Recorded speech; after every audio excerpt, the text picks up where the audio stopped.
Did you ever get blamed for something you didn't do, just because you were easy to blame? My brother's celebration was the kind of suburban royalty pageant that looks humble on paper and still manages to smell like old money, with a country club ballroom dressed in rented eucalyptus, a string quartet sawing through radio hits as if they were arias, and a microphone that traveled the room like a relay baton until it landed in his hand, and he grinned at me the way he did in high school when he wanted everyone to watch me trip, and then he said it, slow and theatrical, that I should sell him my useless company, and the table exploded with polite laughter while my father raised his glass in a neat endorsement that felt rehearsed, as if they had practiced this little two-man comedy in the car and were just waiting for the cue to humiliate me without raising their voices. I felt the heat rise behind my ears the way it does when you grip a panhandle you thought was cool, and for a second I saw the two of them as a single posture, the favored son throwing a dart and the father tapping the board to point at the bullseye. And I knew if I spoke I would say something I could not take back, so I did what always scares them more than a speech. I smiled like a person who is already somewhere else. I folded my napkin as if I were closing a small book that had bored me. And I stood, thanked the host, kissed our grandmother's crown of silver hair as she whispered that I looked tired, and I left my half-finished salmon to congeal in judgment while my brother tried to follow with one more joke about my leadership style, which, according to him, was basically a one-woman book club that no one attended. Outside, the air smelled like watered grass and exhaust, the kind of American evening that makes you think of graduation parties with bad sheet cakes and cousins sneaking beers behind the garage, and I let myself breathe, long and slow. Because anger is a terrible driver and I needed both hands to hold the wheel of what came next, not the kind of revenge that throws a drink or posts a rant, but the kind that lands with paperwork and timing and a smile that never blinks. I drove home with the windows cracked just enough to let the night rinse the perfume out of my hair, and I replayed the moment where my father's eyes chose laughter over me, not because I needed fresh pain, but because I wanted to remember the exact temperature of that choice when I signed the thing I had been circling for months, a thing that did not require their blessing, just their underestimation, which they supplied in bulk like a warehouse club family pack. And as the city lights thinned into the neighborhood glow, I took the turn to my street and felt the first clean click of calm that arrives when you move from humiliation to logistics. Inside my apartment, the dishwasher blinked like a lighthouse that had given up, my shoes landed by the door with the soft thud of a ritual, and I opened my laptop to the inbox I pretended was a monster and actually treated like a garden. And there it was at the top, the email that made the night crackle, a brief line from a partner I had courted with stubborn patience, the kind of person who speaks in clauses and never wastes adjectives, confirming that the board meeting had been moved to morning and that the document I had redlined with all the tenderness of a surgeon who grew up in a hardware store was ready for signatures if I still wanted to proceed with the option we had labeled, with private humor, the parachute that turns out to be a jet. I thought about calling someone to narrate the moment and then remembered that narrating is how you lose momentum. So I poured water, stretched my back, and opened the admin panel my brother thinks I do not actually use. Because in his mind I am the face and the newsletter and the LinkedIn post, while the men handle the meat of it, and I scrolled to the account that wears his firm's initials like a borrowed jacket.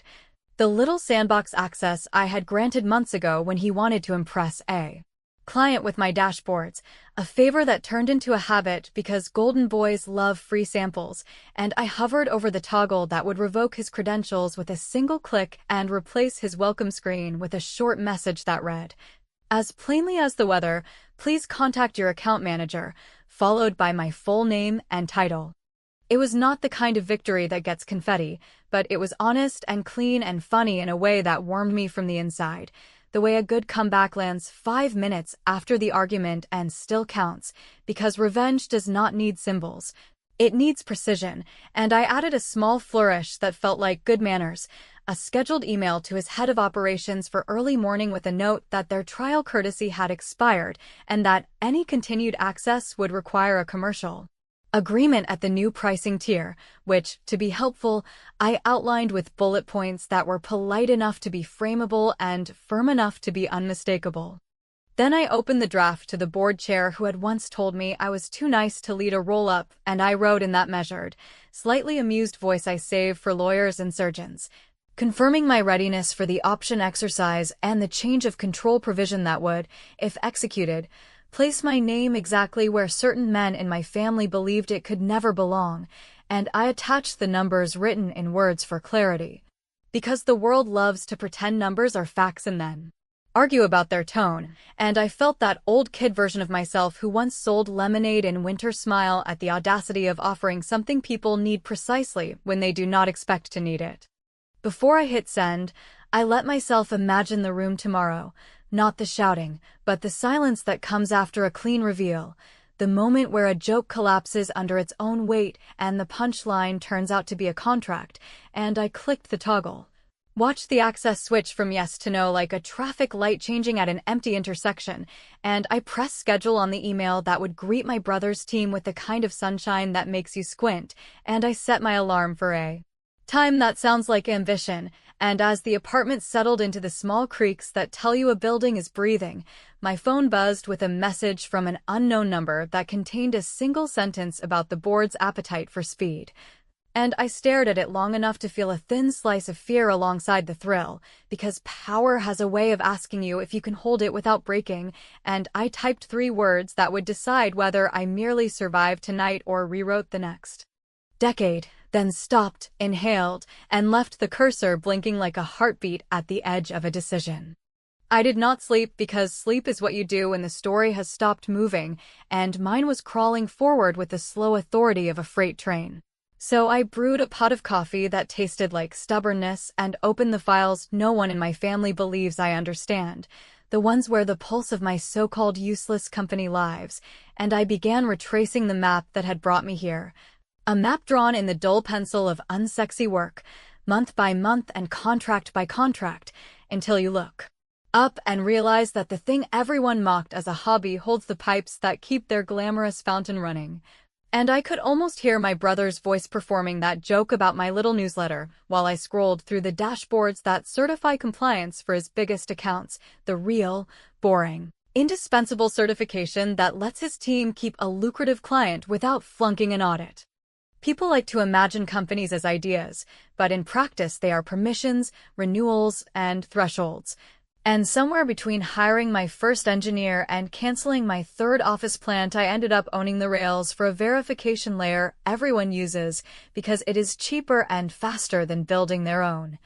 A quiet monopoly that I never called a monopoly because that word makes people think of board games and lawsuits, and I had set it up with one principle in mind, that everything must be traceable to one decision made by someone willing to put her name under it, which is why the permission that kept my brother's firm running did not float in a server like a ghost. It sat in a policy file with my signature embedded.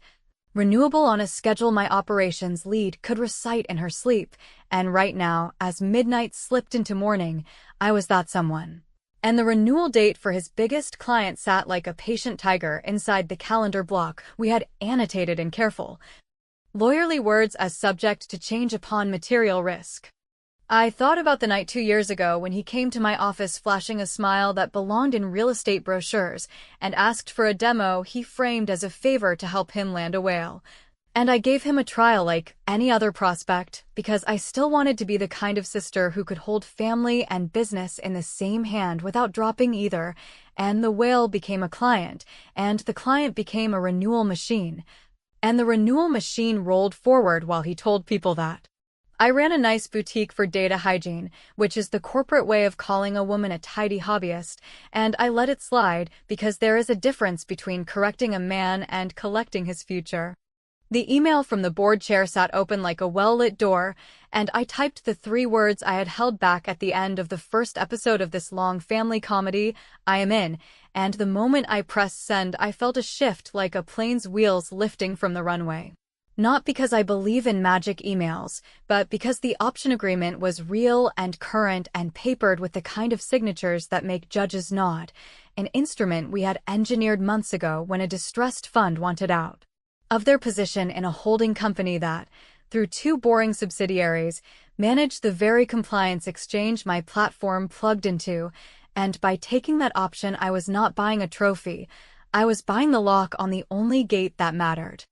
To avoid melodrama and still enjoy the flavor of justice, I did not revoke my brother's access across the board, because cruelty is a loud teacher and I needed silence, so I did the grown-up version of a slap on the wrist. I toggled his client's status from certified to provisionally certified pending updated evidence, a phrase that looks like housekeeping and feels like gravity, and I attached a calm checklist with deadlines written in words so the AI voice would read them clearly.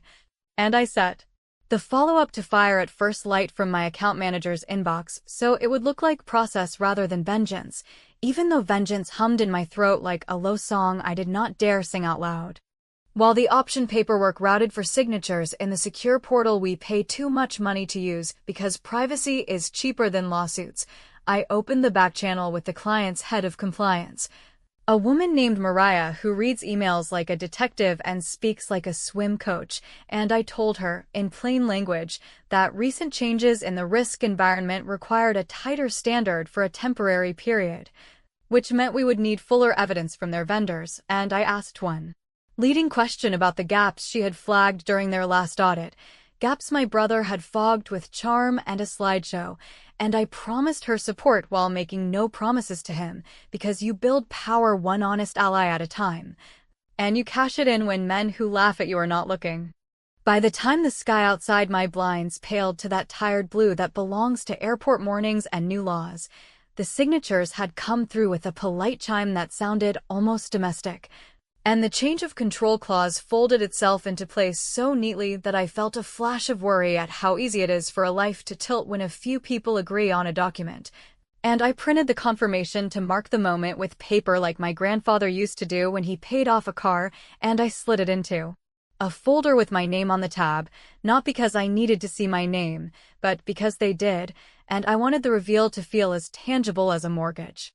Then the building's intercom crackled with its usual cheap speaker cough, and the screen showed 3 figures in jackets too formal for dawn and smiles too tight for courtesy. And, while the buzzer hummed like a trapped fly, I set the folder on the console table and wiped a coffee ring from the cover with my sleeve, thinking how funny it is that a whole family narrative can pivot on paper and timing and a woman's decision to speak with her pen. And I pressed the button to unlock the door as footsteps climbed the stairs, already hearing my father's voice warming up to perform concern while my brother rehearsed the smirk he wears to negotiations, and I stood very still, letting the small thrill of fear and delight braid together. Because the next sound would be a knock, and behind that knock waited the first moment they would meet their new boss.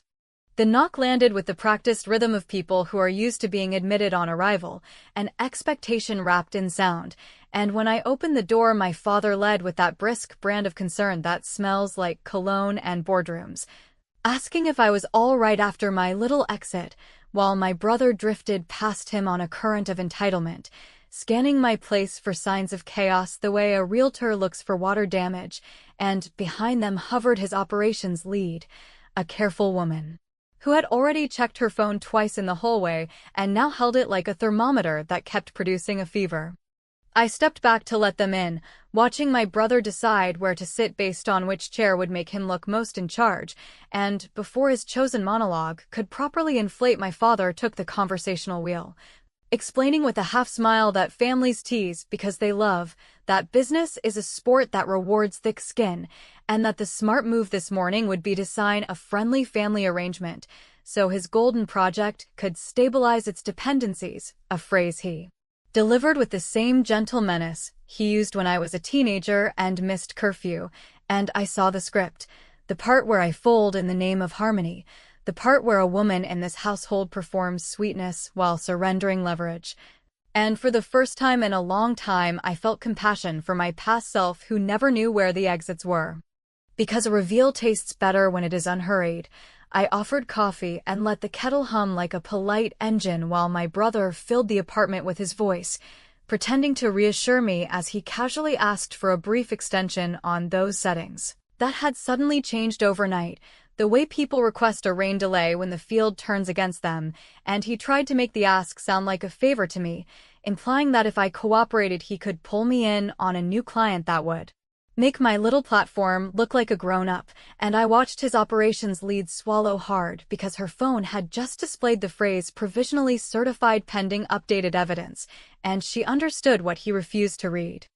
I set the cups on the table and placed the folder on top as if it were a placemat, and I told them that I left the party because I needed quiet to finish something important, and then I turned the folder toward them so the tab with my name caught the light. And as my father launched into another speech about perspective and unity, I opened the cover and slid the top page free, the confirmation of option exercise printed in clean ink with signatures that made a small chorus of authority, and I watched his eyes stop mid-sentence the way a car halts at a train crossing when the first locomotive appears, because he recognized the holding company name and the subsidiary chain beneath it, and he knew, even if he wanted to pretend otherwise,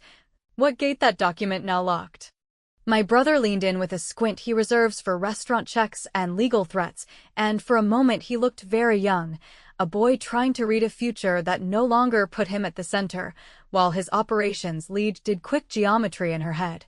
mapping the compliance exchange to the vendor list to the quarterly audit calendar, and she was the first to lift her gaze and meet mine with something like respect, which I returned in the only coin that matters between women who have been overtalked for sport, a steady nod that said I would treat her as a professional even if the man she reported to insisted on playing the loudest instrument in the room. Because revenge without grace curdles into pettiness, I kept my voice even and told them the truth with surgical precision. That the permission layer their largest client relies on now reported to me through an entity whose name they had never bothered to learn because they assumed no one outside their circle could afford it. That the status they were worried about was not a glitch, but a deliberate tightening aligned with new risk guidance, and that any continuation of access would require a formal agreement at the updated tier, with evidence delivered by certain deadlines stated in words so no one could pretend to mishear, and I added, as kindly as I could, that the courtesy trial and every derivative courtesy had ended with last night's toast, which I found oddly poetic. My father tried one of those dad jokes he believes heal fractures, a comment about me finally playing in the big leagues, but it fell to the floor like a dropped fork because the operations lead's phone chimed again, and she exhaled in a way that sounded like surrender. And my brother, cornered by the geometry he refused to study, defaulted to swagger, asking if I was seriously threatening his business over a harmless joke, and I shook my head because I was not threatening anything. I was correcting the story, and I reminded him that he had publicly asked me to sell him my useless company, which was funny because here we were, and it turned out the company he wanted to buy had quietly bought the lane that feeds his revenue. And all I was offering was a fair price for a fair service with a fair calendar, which is the kind of justice that makes loud men call you cold.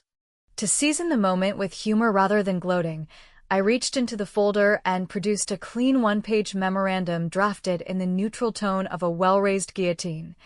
An interim service proposal that would keep his client's lights on while we negotiated a long-term arrangement, and I slid a pen across the table and suggested that signatures were cheaper than speeches. And for a beat the room held its breath while he flicked his gaze to my father for direction and then to the operations lead for help, and the former offered pride while the latter offered silence, which is how empires fall, in small choices that do not look like surrender until the door clicks behind them. He signed because the cost of not signing would hit him by lunch, and I countersigned with a calm I had earned one unglamorous contract at a time, and as I dated the page I added, with careful politeness, that per the new structure all future communications should be directed to the account manager listed on the agreement, and then I tapped the signature block where his eyes had not yet traveled, the one that named me as the manager of record and therefore their point of contact, which is a bureaucratic way of saying boss, and the word hung in the air without being spoken, which is the cleanest way for it to land. I walked them to the door because manners still matter even when history is turning, and at the threshold I thanked them for the visit in the same tone they had used to thank me for dessert at family dinners where I had done all the cooking. And as my father reached for a hug I stepped into it because I am not a statue and he is still my father, and when my brother passed he muttered something about winners knowing how to forgive, which I let drift into the staircase air, and once they were gone I closed the door, leaned my forehead against the wood in a private benediction, and checked the time, because the next meeting on my calendar would set the rate for a service that everyone needed and no one had cared to understand. And that meant I could do something exquisitely simple that would taste like justice without looking like cruelty. I could publish a pricing update that took effect at noon, with a clause that would make one particular provisional certification convert to expired at the stroke of midnight if evidence failed to arrive, and while my hand hovered over the confirm button like a bird over a lake, a new message flashed from Mariah with a single line that changed where the day would land, and the line did not say what I expected. Mariah's line arrived like a pebble that starts an avalanche, a single sentence without pleasantries that said the regulator had advanced an unannounced review window due to a whistleblower tip and that she needed, by noon, hard proof that the permission gate was controlled by a party with no conflicts and that all provisional certifications would be either substantiated with full evidence or converted to expired without exception. And I read it twice because the timing felt like a cosmic heckle until I realized it was a gift wrapped in fear, the precise kind of pressure that turns private leverage into public authority if you can carry it without flinching. I wrote back in the same stripped-down cadence, confirmed my independence under the new structure, attached the notarized change of control packet with the relevant schedules highlighted, and added a short recusal statement where I barred myself from any casework touching my brother's portfolio except through a designated liaison, which I named and empowered on the spot, because real power is not about grabbing every lever. It is about making the right ones visible to the right people at the right time. And as I sent the note, I rang my counsel to file the disclosure with the exchange so the public registry would reflect what the private folder already knew, that the key had a different owner, and that owner understood how to keep doors honest. Before the coffee cooled, the second twist hit like a backhand, a voicemail from a number I knew too well where my father, threading warmth through steel, suggested to Mariah that a little flexibility would help everyone breathe. And the part that might have broken me last year now simply clarified the board on my side of the chessboard, because nothing stiffens a regulator's spine like the scent of legacy pressure, and with a coolness I had rehearsed without knowing it, I forwarded the transcript to counsel, CC'd Mariah with a single line promising full cooperation, and drafted an internal note to my team that today we would run the playbook we had written for exactly this day, even if we had never said the quiet part out loud. That sometimes the people who love you try to lean on the wrong wall. The noon call with the client's executive group was moved up to late morning, and I asked for the meeting room at their headquarters that faces the glass atrium, not because I needed a stage, but because transparency is a better visual than ceremony. And when I arrived with my liaison and my head of policy, we found the operations lead already there with a binder that looked newly heavier, which told me she had seen the same early morning notices and chosen reality over hope, a choice that always earns my attention, and I gave her the kind of greeting men often save for golf partners, the quiet acknowledgement that says you're about to be treated like someone whose decisions matter. 5 minutes later, the men of my life entered like a weather front, my father with his handshake smile, and my brother with a grin too wide for the hour. And they both stopped when the wall screen rotated through the marketplace updates and landed on the bulletin announcing the verified change of control with my name spelled out in letters big enough to read from the hallway, and for a long beat no one performed.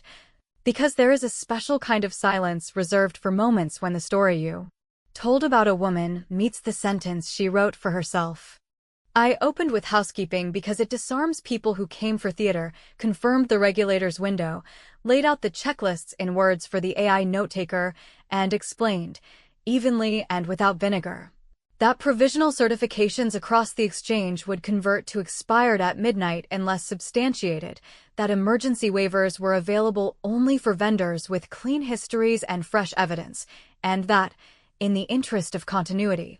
my platform would extend a bridge service to any vendor willing to sign an interim agreement at the new published rate and enroll their staff in a remedial training that covered the very gaps flagged in the last audit. And I said this while looking at the executives, not at my brother. Because revenge tastes better when it arrives as fairness administered in daylight. The head of compliance asked two tough questions with the precision of someone who actually reads the footnotes, and I answered them without decoration, then slid a thin stack of agreements across the table, each one tailored to a vendor in their chain, including my brother's firm, which now faced a simple binary that no joke could soften: sign the bridge and meet the evidence schedule, or accept the midnight conversion and explain the outage to clients who pay for sleep at night, and I watched. The air tilt as options shrank to decisions, which is the only magic I believe in. My father began to speak, but the executive chair lifted a palm, not rudely, just firmly, and said they were grateful for the clarity and would proceed with the bridge if my liaison remained the point of contact. A condition I had pre-written into the structure like a quiet seatbelt, and while signatures began their small journey around the table, I took a separate paper from my folder and laid it gently in front of the operations lead. An offer letter that did not ask her to betray anyone but invited her to bring her competence to a place that would see it, with a start date written as a window rather than a trap, and a clause protecting her if she chose to decline. And the clause mattered because dignity matters, especially where it has been rationed. My brother said her name like a warning, and she flinched, then straightened with the kind of courage that does not announce itself, and she looked at me as if to ask whether this was another gambit in a family drama, and I told her, with the steadiness I reserve for bridges I expect people to cross only once, that the role existed whether or not she wanted it, and that I would not hold the offer over her head like a shadow. And then I turned to the executives and confirmed in crisp language that all bridge terms would hold regardless of her decision, and I added one more sentence that felt like a bow pulled to its anchor, that my organization would host a vendor roundtable this afternoon to walk every firm through the evidence map step by step, which meant there would be no excuses left by sunset. Pen scratched, screens pinged, the registry updated in real time like a scoreboard that finally counted the right points. And as the meeting closed, my brother hovered by the table with the useless charm of a man who has never learned to say the words that actually move things, and the operations lead held the letter without opening it, eyes bright and unafraid. And the executives asked for a brief sidebar with me and my liaison in the conference room next door, which I agreed to with a nod. That left my father and brother on the wrong side of a glass door for the first time in our long domestic saga, and as I stepped through that door, the lead finally slid her thumbnail under the envelope seam, a small sound that carried more future than any toast. And the hinge of the glass whispered shut behind me as someone on the other side cleared his throat, preparing to learn what it means when a contract decides who gets to speak. The executive sidebar unfolded in a room designed to flatter decisiveness, all glass and brushed steel, and those performative succulents that never die, and they began with the ritual phrases about continuity and stewardship and reputational risk. But beneath the choreography ran the question I had been hearing without words since last night's toast: could I hold this new center without turning into the very thing I had just defeated? And I answered in the only currency that matters at noon. On a weekday, I laid out the timetable to midnight, the thresholds for evidence, the pre-written waiver for vendors whose records were clean, and the clear path for those who needed the bridge service like oxygen. And I did it without savoring anyone's discomfort, because discipline tastes better than victory and lasts longer. When we stepped back into the atrium, the signatures were already routing through the ink ballet. My liaison was scheduling the vendor roundtable with the efficiency of a flight controller. And the operations lead had set the unopened letter on the table as if it were a noun she would learn later, while my father hovered at the edge of the glass with the posture of a man who just realized the family language had changed and the verbs no longer bent around him, and my brother did what charming men do when charm loses voltage. He tried to sell the room on a different ending, a revised script where I had made a point and would now be gracious enough to return the keys for the sake of harmony, a word that, in our house, has always meant silence arranged by someone else. I could have answered with a speech about fairness and work and the long apprenticeship of being underestimated, but speeches are confetti and I needed bricks, so I told him there was nothing to return because the keys were not stolen, they were bought. The gate was not a throne, it was a job, and harmony would be decided by whether his firm met the same deadlines as everyone else, and then, With a steadiness I did not entirely recognize as my own, I added a line that tasted like deliverance in my mouth, that I would be stepping back from any direct communication involving his portfolio and that, going forward, he would speak to the liaison who now managed his access, because nothing punctures an old story like making a new person the door. The vendor roundtable at 3 ran like a fire drill with a conscience, each firm dialing in with a mixture of panic and gratitude as my policy lead walked them through the evidence map like a teacher who remembers what it felt like to be a student.